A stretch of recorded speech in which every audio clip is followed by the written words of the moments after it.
Hello and welcome again to Critic Reviews Sword Art Online 2, where I review each episode week by week until the series is over. Then I'll probably make a summary or something. As always, every episode is available for both free and premium users over on Crunchyroll. So let's get on with the review.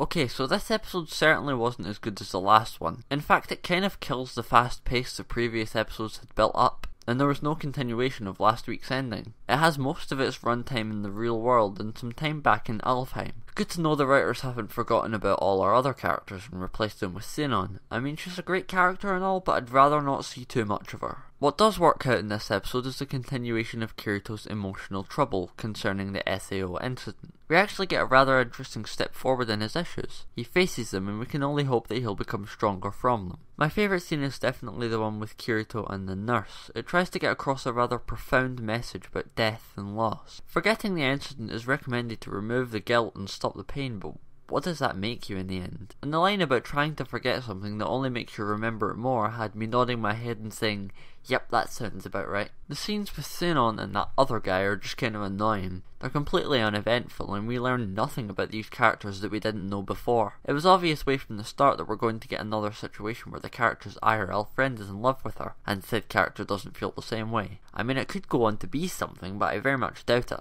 even though Kirito isn't as much of a harem as he was in the first series. And something that made me shout at the screen was when Kirito denied Asuna's chance to come to Gun Gale Online, as if it wasn't bad enough that Asuna is being completely neglected this series, but they have to throw it in our faces too. Near the end of the episode though, we see a bit of how the others are dealing with Kirito's absence.